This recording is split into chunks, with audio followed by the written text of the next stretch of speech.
Assalamualaikum warahmatullahi wabarakatuh. Perkenalkan, kami dari kelompok 1. Di sini kami akan menjelaskan tentang latar belakang masa Orde Baru. Saya Magdalena yang akan menjelaskan aksi-aksi Tritura. Saya Setia Karina Gunawan akan menjelaskan tentang Surat Perintah 11 Maret atau Super Semar. Saya Cindy Patricia Sari akan menjelaskan tentang dualisme kepemimpinan. Saya Giza Jopanka menjelaskan tentang pembentukan Kabinet Ampera. Selamat menyaksikan. Di sini saya akan menjelaskan aksi-aksi Tritura pasca pemberontakan G30 SPKI atau Partai Komunis Indonesia pada tanggal 30 September 1965 menimbulkan krisis kepemimpinan nasional yang berdampak buruk terhadap segala aspek kehidupan masyarakat Indonesia. Kondisi ini juga menjadi pemicu munculnya kelompok ketidakpercayaan masyarakat, terutama gerakan-gerakan mahasiswa terhadap kebijakan-kebijakan yang dilaksanakan oleh Presiden I.R. Soekarno dalam menangani persoalan politik dan juga keamanan ekonomi pasca pemberontakan G30 SPKI. Lalu, menjelang akhir tahun 1965, pemerintahan ini membuat kebijakan untuk mendevaluasikan rupiah dan juga menaikkan harga minyak bumi. Kebijakan tersebut lantas menjuluki para demonstrasi besar-besaran di kalangan mahasiswa. Lalu ada beberapa organisasi yang juga turut andil dalam teks demonstrasi Tritura. Antara lain, yang pertama ada Kesatuan Aksi Pemuda-Pemuda Indonesia, yang kedua ada Kesatuan Aksi Mahasiswa Indonesia, yang ketiga ada Kesatuan Aksi Pelajar Indonesia, yang keempat ada Kesatuan Aksi Buruh Indonesia, yang kelima ada Kesatuan Aksi Sarjana Indonesia, yang keenam ada Kesatuan Aksi Wanita Indonesia, dan yang ketujuh ada Kesatuan Aksi Guru Indonesia. Kesatuan-kesatuan aksi tersebutlah yang dengan gigih menuntut penyelesaian politik yang terlibat dalam G30 SPKI. Dan kemudian pada tanggal 26 Oktober bulatkan barisan mereka dalam satu front, yaitu Front Pancasila. Gelombang demonstrasi yang menuntut pembubaran PKI pun semakin bertambah dan juga semakin meluas. Situasi yang menjurus ke arah politik semakin bertambah panas oleh keadaan ekonomi yang semakin memburuk. Perasaan tidak puas pun terhadap kondisi saat itu mendorong para pemuda dan juga mahasiswa untuk mencetuskan tuntutan hati nurani rakyat atau yang lebih dikenal dengan sebutan Tritura atau Tri Tuntutan Rakyat. Lalu, pada tanggal 12 Januari 1966 dipelopori oleh KAMI dan juga KAPPI, Kesatuan Aksi yang tergolong dalam Front Pancasila, mendatangi DPR GR untuk mengajukan 3 tuntutan, yaitu yang pertama, pembubaran PKI, yang kedua, pembersihan kabinet dari unsur G30 SPKI, dan yang ketiga, penurunan harga atau perbaikan ekonomi. Tuntutan rakyat terhadap pembubaran PKI ternyata tidak dipenuhi oleh Presiden.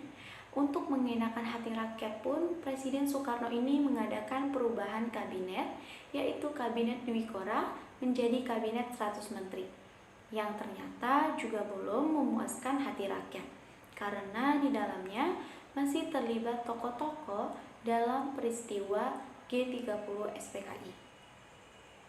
Lalu, pada saat pelantikan Kabinet 100 Menteri yang jatuh pada tanggal 24 Februari 1966, para mahasiswa dan juga pelajar dan pemuda itu memenuhi jalan menuju istana. Aksi itu sebenarnya juga dihadang oleh pasukan Cakrawirawa sehingga menyebabkan bentrok antara pasukan Cakrawirawa dengan para demonstran, yang akhirnya menyebabkan gugurnya satu mahasiswa Universitas Indonesia yang bernama Arif Rahmat Hakim. Sebagai akibat dari aksi itu, tanggal 25 Februari 1966, keputusan Presiden Soekarno, Kesatuan Aksi Mahasiswa Indonesia itu dibubarkan. Lalu, insiden berdarah yang terjadi ternyata menyebabkan makin parahnya krisis kepemimpinan nasional. Keputusan untuk membubarkan Kesatuan Aksi Mahasiswa Indonesia dibalas oleh mahasiswa Bandung dengan mengeluarkan ikrar keadilan dan kebenaran yang memprotes pembubaran Kesatuan Aksi Mahasiswa Indonesia dan mengajak para rakyat untuk meneruskan perjuangan Kesatuan Aksi Mahasiswa Indonesia. Kemudian dilanjutkan dengan munculnya masa Kesatuan Aksi Pelajar Indonesia yang memprotes terhadap pembubaran Kesatuan Aksi Mahasiswa Indonesia juga dilakukan oleh Front Pancasila dan meminta kepada pemerintah agar meninjau kembali pembubaran Kesatuan Aksi Mahasiswa Indonesia. Lalu, dalam suasana yang demikian, pada tanggal 8 Maret 1966, para pelajar dan juga mahasiswa yang melakukan demonstrasi menyerbu dan mengobrak-abrik gedung Departemen Luar Negeri. Dan itu mereka juga membakar kantor berita Republik Rakyat Cina. Surat Perintah 11 Maret, lebih dikenal dengan singkatannya Super Semar, adalah surat perintah yang ditandatangani oleh Presiden Soekarno pada tanggal 11 Maret 1966 yang memberikan mandat kepada Letnan Jenderal Soeharto selaku Panglima Komando Operasi Keamanan dan Ketertiban Kopkamtib untuk mengambil segala tindakan yang dianggap perlu untuk mengatasi situasi keamanan dan kestabilan pemerintahan yang hebat pada masa pembersihan setelah terjadinya gerakan 30 September. Ratifikasi 11 Maret 1966 dibatalkan 28 Oktober 1971. Lokasi tidak diketahui. Penandatanganan Soekarno bertujuan memberikan mandat kepada Letnan Jenderal Soeharto sebagai Panglima Kopkamtib untuk mengambil semua tindakan yang dianggap perlu untuk mengatasi situasi keamanan dan stabilitas pemerintahan. Tindakan pertama yang dilakukan Soeharto setelah menerima surat perintah tersebut adalah membubarkan dan melarang PKI beserta organisasi masanya yang bernaung dan berlindung ataupun seasas dengannya di seluruh Indonesia terhitung sejak tanggal 12 Maret 1966. Selain itu, Letjen Soeharto juga menyerukan kepada pelajar dan mahasiswa untuk kembali ke sekolah. Demi lancarnya tugas pemerintah, Letjen Soeharto mengangkat 5 orang menteri koordinator ad interim yang menjadi presidium kabinet. Kelima orang tersebut ialah Sultan Hamengkubuwono IX, Adam Malik, Dr. Ruslan Abdul Ghani, Dr. Kiai Haji Idam Khalid, dan Dr. Jenderal Leimena. Di sini saya akan menjelaskan tentang dualisme kepemimpinan. Memasuki tahun 1966, terlihat gejala krisis kepemimpinan nasional yang mengarah pada dualisme kepemimpinan. Di satu pihak, Presiden Soekarno masih menjabat presiden, namun pamornya telah kian merosot. Soekarno dianggap tidak aspiratif terhadap tuntutan masyarakat yang mendesak agar PKI dibubarkan. Hal ini ditambah lagi dengan ditolaknya pidato pertanggungjawabannya hingga 2 kali oleh MPRS. Sementara itu, Soeharto setelah mendapat surat pemerintah 11 Maret dari Presiden Soekarno dan sehari sesudahnya membubarkan PKI, namanya semakin populer. Dalam pemerintahan yang masih dipimpin oleh Soekarno, Soeharto sebagai pengemban Super Semar diberi mandat oleh MPRS untuk membentuk kabinet yang diberi nama Kabinet Ampera. Meskipun Soekarno masih memimpin sebagai pemimpin kabinet, tetapi pelaksanaan pimpinan dan tugas harian dipegang oleh Soeharto. Kondisi seperti ini berakibat pada munculnya dualisme kepemimpinan nasional, yaitu Soekarno sebagai pimpinan pemerintah, sedangkan Soeharto sebagai pelaksana pemerintahan. Adanya dualisme kepemimpinan nasional ini akhirnya menimbulkan pertentangan politik dalam masyarakat, yaitu mengarah pada munculnya pendukung Soekarno dan pendukung Soeharto. Hal ini jelas membahayakan persatuan dan kesatuan bangsa. Dalam sidang MPRS yang digelar sejak akhir bulan Juni sampai awal bulan Juli 1966, MPRS memutuskan menjadikan Super Semar sebagai ketetapan MPRS. Dalam sidang MPR itu juga, majelis mulai membatasi hak prerogatif Soekarno selaku presiden. Namun, presiden sendiri masih diizinkan untuk membacakan pidato pertanggungjawabannya yang diberi judul Nawaksara. Pada tanggal 22 Juni 1966, Presiden Soekarno menyampaikan pidato Nawaksara dalam persidangan MPRS. Namun, melalui keputusan nomor 5 MPRS 1966, MPRS memutuskan untuk meminta kepada Presiden agar melengkapi laporan pertanggungjawabannya. Pada tanggal 10 Januari 1967, Presiden menyampaikan surat kepada pimpinan MPRS yang berisi pelengkap Nawaksara, yaitu Pel Nawaksara. Dalam Pel Nawaksara itu, Presiden mengemukakan bahwa mandataris MPRS hanya mempertanggungjawabkan pelaksanaan garis-garis besar haluan negara, dan bukan hal-hal yang lain. Hubungan dan permasalahan yang ditimbulkan oleh pelengkap Nawaksara dan bertambah gawatnya keadaan politik pada 9 Februari 1967, DPR GR mengajukan resolusi dan memorandum kepada MPRS agar mengadakan sidang istimewa. Salah seorang sahabat Soekarno, Mr. Hardy, menemui Presiden Soekarno dan memohon agar Presiden Soekarno membuka prakarsara untuk mengakhiri dualisme kepemimpinan negara. Karena dualisme kepemimpinan inilah yang menjadi sumber konflik politik yang tidak berhenti. Mr. Hardy menyarankan agar Soekarno sebagai mandataris MPRS menyatakan nonaktif di depan sidang Badan Pekerja MPRS dan menyetujui pembubaran PKI. Presiden pun menyetujui. Untuk itu, disusunlah surat penugasan mengenai kepemimpinan pemerintah sehari-hari kepada pemegang surat pemerintah 11 Maret 1966. Kemudian, Presiden menulis nota pribadi kepada Jenderal Soeharto. Pada 7 Februari 1967, Mr. Hardy menemui Jenderal Soeharto dan menyerahkan konsep tersebut. Pada 8 Februari 1967, Soeharto membahas surat Presiden bersama keempat Panglima Angkatan. Para Panglima berkesimpulan bahwa draft surat tersebut tidak dapat diterima karena bentuk surat penegasan tersebut tidak membantu menyelesaikan situasi konflik. Kesimpulan itu disampaikan Soeharto kepada Presiden Soekarno pada 10 Februari 1967. Presiden menanyakan kemungkinan mana yang terbaik. Soeharto mengajukan draft berisi pernyataan bahwa Presiden berhalangan atau menyerahkan kekuasaan kepada pengemban surat perintah 11 Maret 1966. Pada awalnya, Presiden Soekarno tidak berkenan dengan usulan draft tersebut. Namun, kemudian sikap Presiden Soekarno melunak.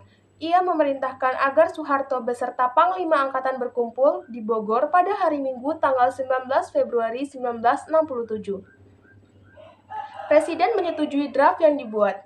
Pada tanggal 20 Februari, draft surat itu telah ditandatangani oleh Presiden. Ia meminta agar diumumkan pada hari Rabu tanggal 22 Februari 1967. Tepat pada pukul 19.30, Presiden Soekarno membacakan pengumuman resmi pengunduran dirinya. Pada tanggal 12 Maret 1967, Jenderal Soeharto dilantik menjadi pejabat Presiden Republik Indonesia oleh Ketua MPRS, Jenderal Abdul Haris Nasution. Pada tanggal 27 Maret 1968, Soeharto dilantik menjadi Presiden Republik Indonesia.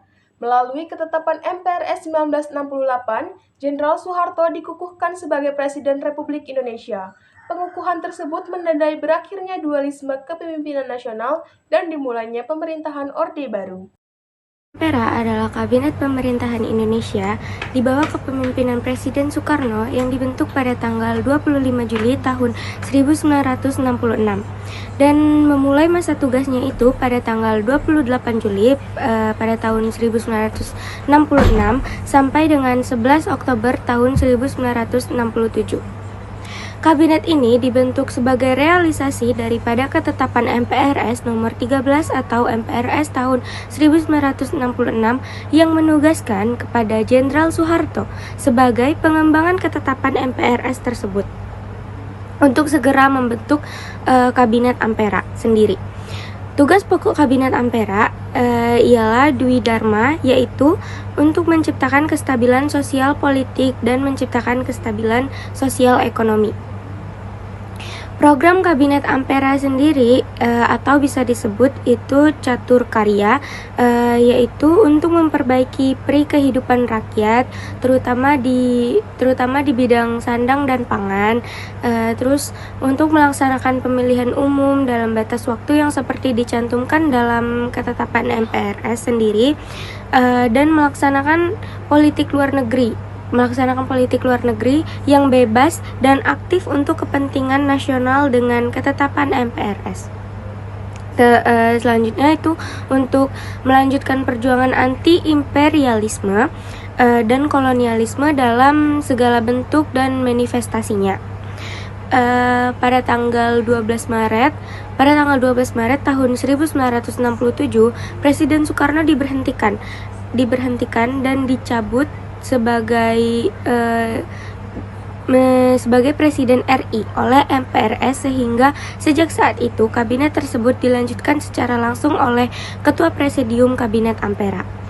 Nah, selanjutnya kita akan masuk ke dalam nama-nama anggota dari Kabinet Ampera sendiri yang terbentuk dalam beberapa bidang. Yang pertama itu ada bidang presidium dan menteri utama. Itu anggotanya ada Soeharto yang menjabat sebagai ketua presidium sendiri dan menteri utama dalam bidang keamanan dan pertahanan. Yang kedua itu ada Malik. Ada Malik di sini menjabat sebagai menteri utama di bidang politik. Ada Idam Khalid menjabat sebagai menteri utama di bidang kesejahteraan rakyat. Yang selanjutnya itu ada Sri Sultan Hamengkubuwono IX. Sri Sultan Hamengkubuwono IX menjabat sebagai menteri utama di bidang keuangan dan ekonomi. Dan ada Sanusi Harjadinata yang menjabat sebagai menteri utama di bidang industri dan pembangunan. Lalu selanjutnya itu ada bidang menteri di bawah koordinasi menteri utama di bidang pertahanan dan keamanan, di mana yang beranggotakan itu ada Soeharto yang menjabat sebagai Panglima Angkatan Darat. Selanjutnya itu ada Muljadi menjabat sebagai Panglima Angkatan Laut. Selanjutnya itu ada Rusmin Nurjadin menjabat sebagai Panglima Angkatan Udara. Terus selanjutnya itu ada Sujipto menjabat sebagai Angkatan Kepolisian, dan M. Sarbini menjabat sebagai Menteri Veteran dan Demobilisasi. Selanjutnya itu ada bidang menteri yang di bawah koordinasi menteri utama bidang politik, di mana yang beranggotakan ada Malik sebagai Menteri Luar Negeri. Yang kedua itu ada Basuki Rahmat yang menjabat sebagai Menteri di Dalam Negeri. Ada Omar Seonadji yang menjabat sebagai Menteri Kehakiman. Ada BM Diah yang menjabat sebagai Menteri Penerangan.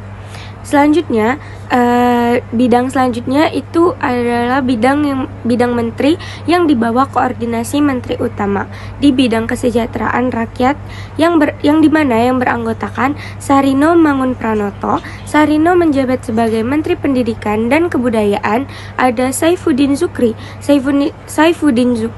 menjabat sebagai Menteri Agama. Ada Albert Mangartua Tambunan menjabat sebagai Menteri Sosial. Ada GA Siwa Besi menjabat sebagai Menteri Kesehatan, dan Awaludin Dejamin menjabat sebagai Menteri Tenaga Kerja. Selanjutnya ada bidang menteri di bawah koordinasi menteri utama di bidang keuangan dan ekonomi, di mana yang beranggotakan ada Ashari Danudirjo. Ashari menjabat sebagai Menteri Perdagangan. Franseda menjabat sebagai Menteri Keuangan. Sutopo menjabat sebagai Menteri Perhubungan. Jatidjan menjabat sebagai Menteri Maritim, dan Sujipto yang menjabat sebagai Menteri Pertanian. Dan yang terakhir itu ada PC Harja Sudirja yang menjabat sebagai Menteri Perkebunan.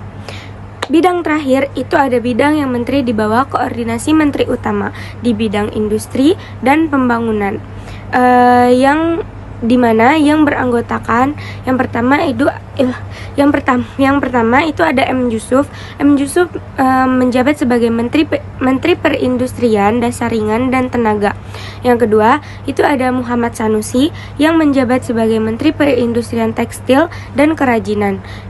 Selanjutnya itu ada Bratanata. Bratanata menjabat sebagai Menteri Pertambangan, dan terakhir itu ada Sutami yang menjabat sebagai Menteri Pekerjaan Umum.